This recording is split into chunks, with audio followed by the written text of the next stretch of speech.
Welcome back into Grand Slam Sports. No Jace Hodge, no Charles Foster, but instead Heaven Thompson at the desk with me for her first appearance on Grand Slam. I'm Jackson Strasburger.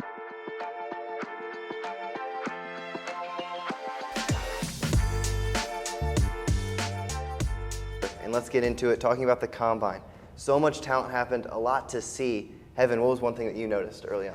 I mean, a lot of these Indiana football players really came out and proved themselves in this Combine. There was a lot of doubts saying they weren't as good as individuals, and D'Angelo Ponce is one of the big names for that. D'Angelo Ponce, he's always one that was doubted, and he came out and he had an amazing vertical. I think it was just about 43.5 on his vertical, way higher than a lot of people expected, and I think he really proved himself out there in the Combine. Yeah, you talk about D'Angelo Ponce, he comes out at only 5'9", 182, smaller size for a corner, but then you look at his vert. He's 43.5-inch vert, like you said, second best this year, fourth ever by a corner ever. His athleticism is there, and you talk about his weaknesses, it's all about his size. It's just his reach. If he gets beat, he's going to get beat. He loses that 50-50 ball, but he's able to make the plays. He's able to get back there, and I think he has all the talent in the world to be a top corner in the NFL come draft time. And honestly, with D'Angelo Ponce as well, his work ethic is just unreal. You see him everywhere. There's a workout, there's a practice. One face you will always see is D'Angelo Ponce. He might be one of the hardest workers I think I've ever seen coming out of this Indiana football program. You mentioned that. I wrote competitive and a real winner. That's not something you can judge by numbers, but when you go out there and, I mean, the grit that he shows, along with his teammate Omar Cooper on the other side, who came out, and I mean, had another great Combine, showed off a 4.42 40-yard dash, a 37-inch jump off a 6', 199 frame. He definitely has the ability to be a great slot, physical wide receiver in the league to come. Honestly, Omar Cooper is a top in gear. He has refined route running. Like, there's nothing really beating Omar Cooper right now, especially, again, Coach Cignetti just produced great guys and really, I think, flipped their mindset. They want to win. They want to be strong, be good for their team. And Omar Cooper is another example of just somebody who just works hard on the field, and he's going to win if he wants to win. He's ranked 17 on most teams' draft board, but leaving the IU football, some other guys who had great days. Garrett Nussmeier, the quarterback from LSU, a rough season. He fought injuries throughout the whole year, comes in here, answers a lot of questions for NFL scouts. Is he going to be able to perform in the NFL? Do I think he's a Hall of Famer? No. I think he's a good, serviceable quarterback that a team will take a chance on.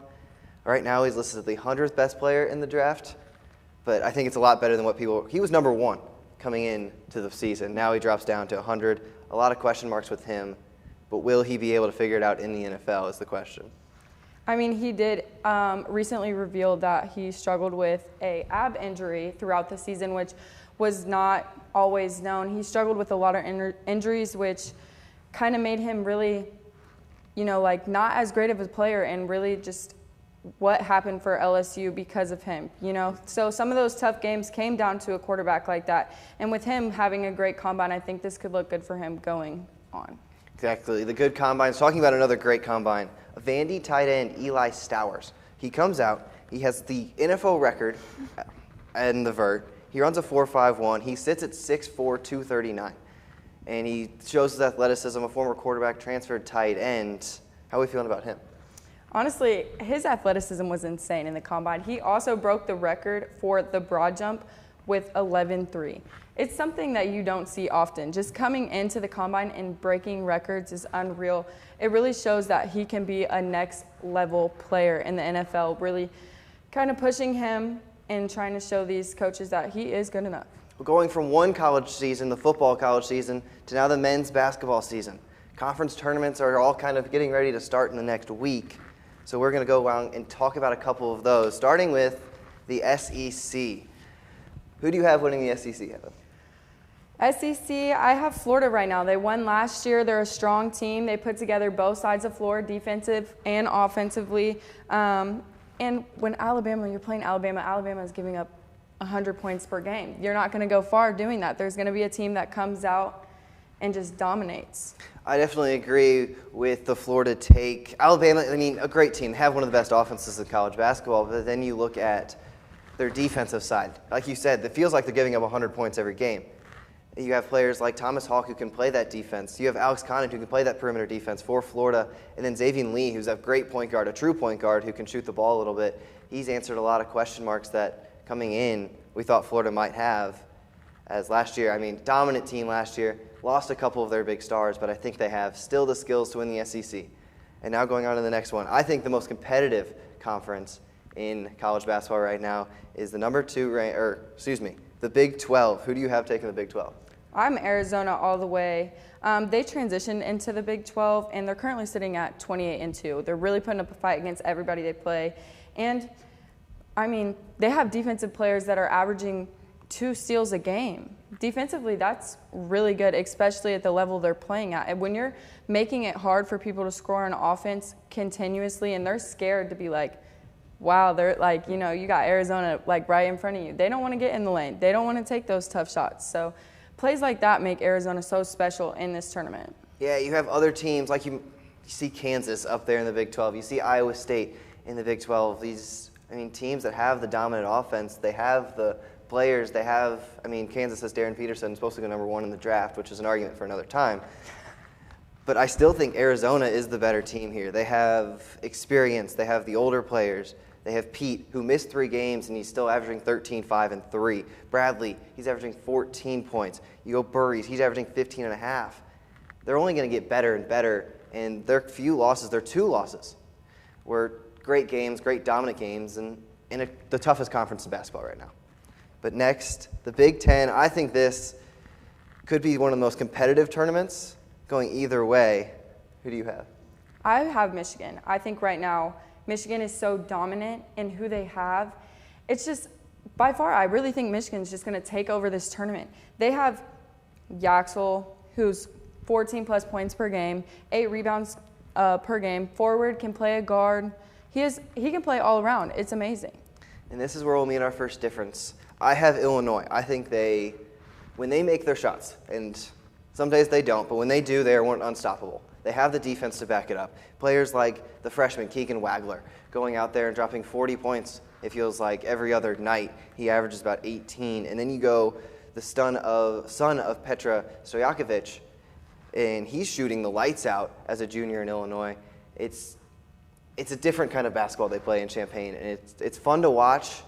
My roommate's an Illinois fan. We watch a lot of their games, and they're an interesting team. They're fun, and back and forth kind of action they go. But now another top team, or kind of a weaker one, you could say, the ACC. I think we have the same team in this game. Yeah, I have Duke winning the ACC. Sometimes Duke's a little wishy-washy. Obviously, we saw when they play UNC, they give up quick buckets that could lead to those close games, tough calls.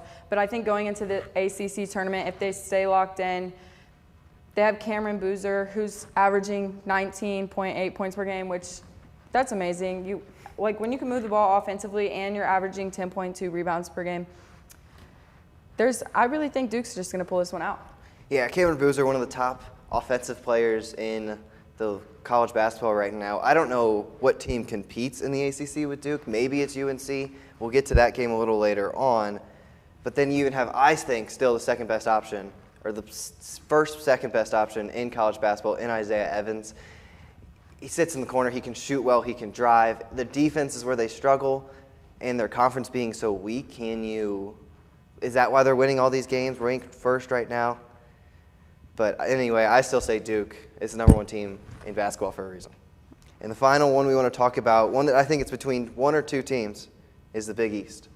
The Big East is a really hard one for me. I was really struggling to find out who I really want to win. Between UConn and St. John's, those are 2 really good teams, 2 really good programs. UConn has a history of being good. St. John's is on the come up. And it's just like, out of these 2 teams, who really is going to go for it? Who's really going to win and put in the effort? UConn has such a big dynasty behind them, such a big past, but I think St. John's can really give them a run here. I thought we were going to disagree on this one. I have St. John's as well. So far in the season, they played 2 games, split the series, and the thing that really tells me is when St. John's lost, they lost by a lot.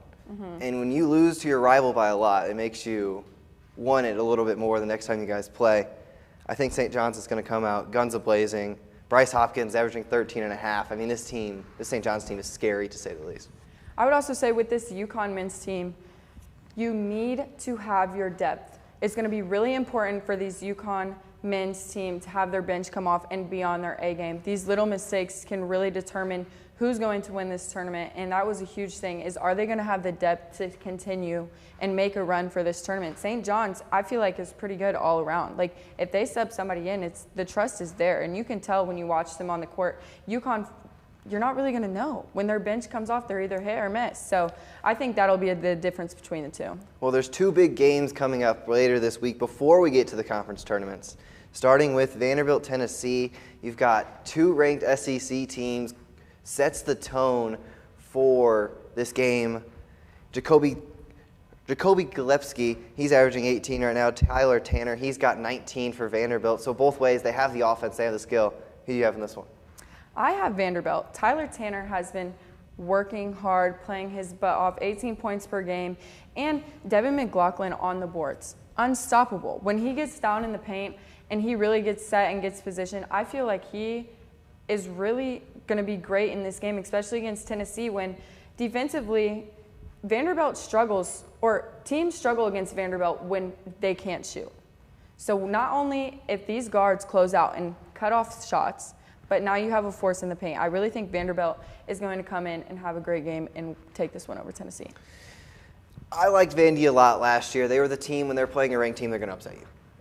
That happened however many times they played a team better. They were somehow the favorites. But right in this year, they're different. I like Tennessee a little bit more. I like their guard action that they've had the past few years. And now Jacoby Gillespie, he's been fantastic, driving into the paint, making separation, finding those shots. He's been a leader for this team.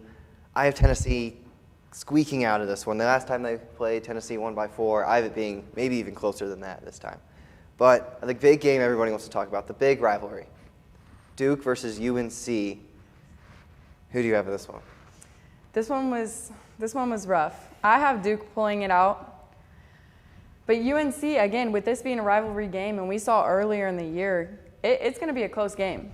The energy is going to be different. There was a buzzer beater last year. They came from an 11-point comeback. UNC did. I mean, right now I have Duke, but it's really up in the air. I totally agree. Caleb Wilson and Henry Vassier are two great combo. They both are able to work their way around, get off a screen, make some plays. But last time, it was so close to the game, and I think Duke is the better team on paper. It's one of Duke's 2 losses. They want vengeance. They want revenge. And I think they're going to get it. I mean, it's a tough game to pick. I mean, especially when the last game goes against UNC, or to UNC. They win by 2. A great comeback, as you said. And now you look at Duke. They're mad. They want it more. And I think I have Duke winning this one. I mean, when you have Cameron Boozer on your team, he had 24 and 11. He had a double-double the last time they played. I'm just thinking, with Cameron Boozer, is he going to have that great of a game going in? That's for Duke. UNC always is going to have that fight. Again, it's a rivalry game, but we're going to need that from him for Duke to pull out this win again. Like you say, we're going to need Cameron Boozer or Duke's going to need Cameron Boozer to step up if they want to win this one. But next, for the first time, we're going to talk about who in the women's college basketball bracket do we have winning. Welcome back to Grand Slam, where we're now, for the first time, women's college basketball being talked about. Let's start with the Big Ten Championship. Who do you have going here? I have UCLA with girls like Lauren Betts and Kiki Rice, 2 really great players who work well together. UCLA is going to dominate this tournament. It's just a fact. It's almost known. I don't disagree with that at all. I also picked UCLA. I think Harvard won it last year, currently in favor to win it right now. You mentioned Lauren Betts, the center, 16.3 points a game. Going out there, it feels unfair almost when UCLA is out there. Lost 1 game all year. It's hard to say you're going to lose another one, especially coming down to the wire in the end of the Big Ten tournament. Well, you meant, again, Lauren Betts, 16.3, 8.8 rebounds. I mean, almost averaging a double-double a night out there. It's just dominant. It's different kind of basketball being played there. I think one team that really could give them a run for their money is Iowa. Iowa's sitting at number 2. And Everybody talks about the Caitlin Clark legacy, but what they don't realize is the depth that Iowa had brought in, coming and taking over and really just playing well as a team. And their record, ever since Caitlin Clark left, it's not like the program disappeared. These girls have stepped up, came in, and really proved that they can be this number 2 team. And I think if UCLA is going to really have a matchup, I think Iowa is going to be one to give it to them. I mean, when you have a player like Caitlin Clark, that usually brings in some more recruits. It makes your team, it makes your whole program going to be better for the future to come, and that's exactly what Iowa is doing right now, is using Caitlin Clark, well, not using, but use that time when she was here when they were a top 4 team to build into the future, to make themselves a household name in women's college basketball. This Big Ten tournament in general has just been full of upsets, great games. I know Indiana had just had an upset over Nebraska, great game to be at, great environment. These Indiana girls really worked hard to come back. They were down by 20 at the half, came back, proved that they could beat Nebraska. Unfortunately, they fell short last night, and Illinois will take on Iowa tonight. And Illinois, again, another upset over Michigan State. Illinois has been playing really hard these past 2 games and are taking on the number 2 Iowa. I'm wondering if we're going to see another upset. Coach Green and those girls have been working hard, coming down from 10-point leads, coming back, winning games. They've been doing really well. When they say when it comes to March, anything can happen, and so far that's been the case for both women's and men's. But now the big question, the big tournament for women's basketball. Who do you have winning everything? I have UConn. UConn is a dominant team, currently undefeated. UConn's going to win it all. I went a little different route. I think South Carolina. I don't know why. I don't really have another reason. Joyce Edwards averaging almost 20 points a game. That's dominance. That's something you don't really see. I like South Carolina. I like how they play. Something about them just kind of brings that they can make a run in this tournament when it comes down the stretch. UConn, I think, is a very underrated team. Obviously, that's crazy to say because they're undefeated and they've always been well known, but their pieces, it's not just AZ Fudd this year. Paige Beckers is gone. The big names are there. AZ Fudd is there, but it's not just AZ Fudd. You have people like KK Arnold coming in as a point guard, and she's scoring, she's moving the ball, she's doing all the little things that people don't see. You have Ashlyn Shade coming in, hitting great big shots, especially from corners. She's a great corner shooter. You don't want to leave Ashlyn Shade open. UConn has so many players, whereas if you leave one, they're going to catch fire. They're going to do the job that needs to be done. It's not just one player in UConn, and that's why I say it's almost under the weather, underrated. It's not just going to be AZ Fudd all night. Although AZ is a great player, it's not just going to be her all night, and I think that's what makes UConn different. I mean, it's just... And you mentioned AZ Fudd. She's not even leading her team in points. You look at Sarah Strong, who leads the team in both points, rebounds, steals, and blocks. And that's just all around a great player, and they have 3 players over 10 points. Even go, how many players they have over 5, it's closer to 10 than most teams have, around that 7 range, if that. So they have the depth, which is something I talk about a lot in any sport. I think when you get to your bench, when you get to those backup players, how are they going to perform? Because you can't have your star player out there every minute of every game. That's not how it works. So it's a whole team sport, and there's a reason for that. That's why UConn's undefeated right now. But I think when it comes down to it, it's so hard to go undefeated. That's why nobody does it. That's why you're gonna get tired. You're gonna lose one. That's why I think I have South Carolina. With South Carolina, I will say Dawn Staley is a great coach. She's not going to settle for anything. One thing that I think is going to be different in this tournament is if we see that South Carolina-LSU matchup. That would be really, really tough, I would say. With Kim Mulkey and Dawn Staley, both teams are very aggressive when it comes to defense and winning. They'll do whatever it takes to win. And I think LSU could honestly give South Carolina a run for their money if it gets to that point. Kim Mulkey, although I do question, she starts off the season with a confidence builder games, is what I would call them. They're winning big. I think LSU could come in and give South Carolina a run for their money just because Kim Mulkey is not taking South Carolina. That's the part. It's just where you get lined up in the bracket sometimes. Do you get the lucky roll where you have the easy quadrant until you get to the Final Four, or do you get the ones where you have to play an LSU? You have to play these top teams, even in Iowa in your quadrant if you get so unlucky. So it's just when you get those struggling, or when you're a great team but you have to play other great teams, it makes it harder. And that's the whole point of March Madness. Any team, any night can go the whole way, and that's why this month is so fun. I really think UConn's still going to pull it out. UConn has just all the pieces that put the puzzle together. And UConn, again, AC Fudd is not their leading scorer. She's not their leading scorer, but she's so effective on the floor. And UConn all season, just their mindset is to win. Right now, I feel like they are unstoppable. They are unstoppable. And especially with Sarah Strong dominating in the paint, on the boards, anything. It's like their guards are doing everything they can, and Sarah Strong is doing her job in the paint. And I think that's what makes UConn so effective, is everybody is playing their role great, and it is going to make them go far in this tournament. Well, there's only one way to find out who can actually take it, that's wait and see. But coming up next, right now, the Hornets. They're hot. 16 out of their last 19 games. Next on Grand Slam Sports. As I said, the Hornets, 16 out of the last 19 coming in today, just beating Boston. And I mean, it's not been, oh, we won by a couple. Oh, it was a close game. No, it's been whole domination, especially out of the last 6 or so, winning almost every game by 15 plus. And it's been fun to watch this team finally find their stride. I agree. I mean, winning games is one thing, but winning them by 15 plus points, that's amazing. And I think LaMelo Ball is finally starting to fall into that leadership role that we all wanted him to be in. And you can just see him. It's not just, oh, let me laugh around and joke around NBA anymore. LaMelo Ball is really taking this seriously and stepping into that leadership role. And we can see it in these past few games. When they're winning 15 plus, LaMelo has been a leader on the court. You can see he's very vocal, really just like leading this team. Yeah, when you talk about players, the leaders of this team, you look at LaMelo Ball. He's leading the team in assists. But Brandon Miller has also stepped up, to say the least. He was a guy who talked about, is he worthy of a top 3 pick? Is he actually going to turn out to be this player? And he finally has, averaging just under 21 points a game. And I think part of that is help of LaMelo. LaMelo's averaging 7.3 assists.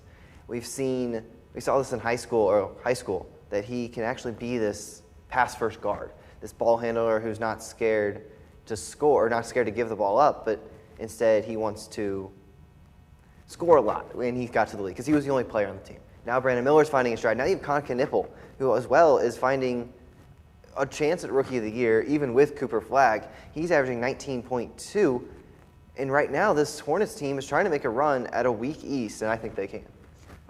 Absolutely they can.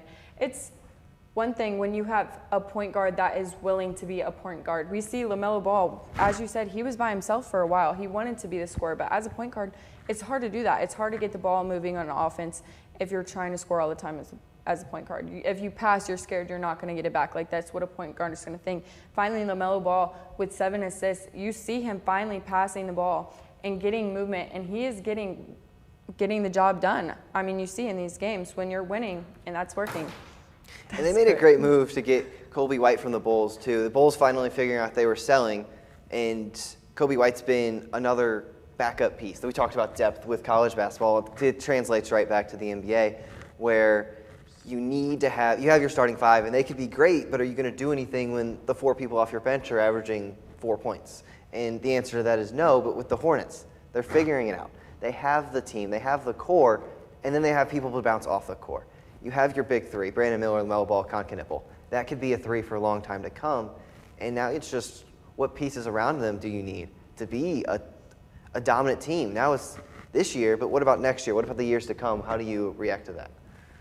I think the Hornets are really just playing winning basketball right now. They're playing all-around basketball, working together as a team, and it's winning basketball. Like you said, the Hornets right now winning everything they have. But let's talk about a former champion, possibly might get a second ring, where I saw something. This is my Jackson reaction to, is SGA the next Kobe Bryant? What do you feel about that?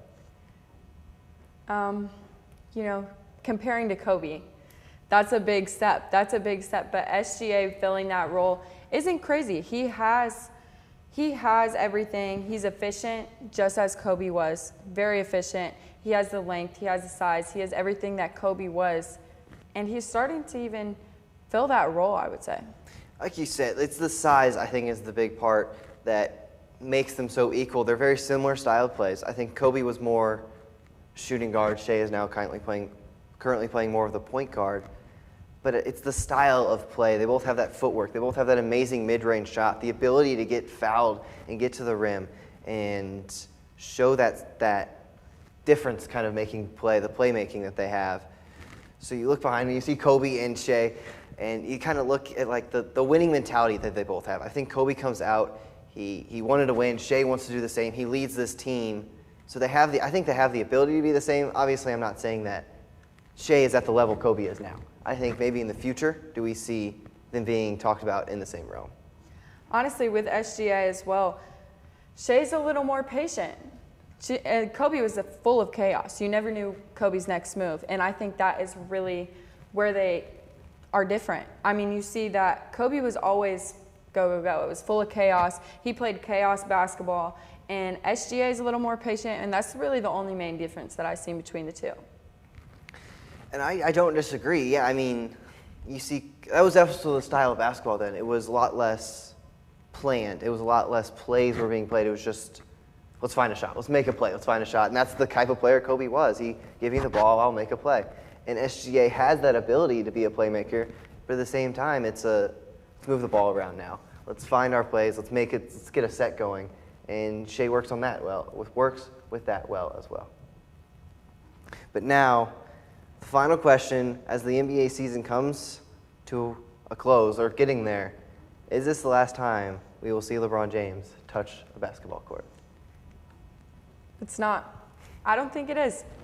Bryce James is not in the NBA yet. I don't think this is the last we'll see of LeBron until Bryce is in the NBA. I think he is waiting for both kids to be in the NBA. And honestly, LeBron, he still has a few more years left in him. We'll see him on the court again. I want to say that I don't want LeBron to have a bad year. I think that's the issue. I don't want to see him on the court struggling to play basketball. And he said, I'm not going to stop playing until I don't feel like I can come out here and compete at a high level. And he still is. He's still 27th in points right now. He still has 5.6 rebounds and 7 assists. And he's finally, this is the first time in his career where he's been able to pass first, as he has Luka to pass to. This isn't his team anymore. And it's weird to say that. He's still dominating in this league. It's hard to say that he's done, per se, but I don't know if we're going to get a retirement tour either from him, as he seems like he's going to play a season and be like, well, I don't feel it anymore. I don't love it anymore. I'm not there anymore. So it could be this year. I think it's probably going to be next year where we see LeBron James' career end before Bryce gets into the league. But I definitely think it's coming way too soon right now. See, that's where I disagree a little bit. I really do think he's waiting for Bryce to be in the league. Bryce took his redshirt year at Arizona, which is one of the best teams that you could play for. He's developing, unlike what Bronny did. Bronny jumped straight to the league. He didn't have that time to develop, and we saw that when he came into the league. So I think, LeBron is really waiting to have his sons play on side of him with the Lakers, hopefully. We'll see. But I really think he's going to try to wait it out. Bryce took his redshirt year to develop, which is a really smart move for him. Coming into the NBA, I know he's going to end up in the NBA at some point.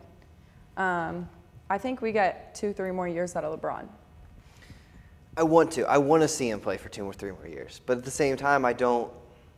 It's like this thing with Chris Paul. I think that they're very similar, or they will be in very similar spots, where it was rough seeing Chris Paul, who is a reason I watch basketball, is a reason that it's fun for me. It was him, the point guard, the true point guard, the Lob City teams, and how not only how he was treated, but how he played. It just didn't feel right to watch him not be himself anymore, and I don't want to see that happen with LeBron either. I think it would be fun to see him play with Bryce and Bronny. That would, I think, sell out stadiums for however much you want to make the tickets. People will go, but in this case, I think just holding on.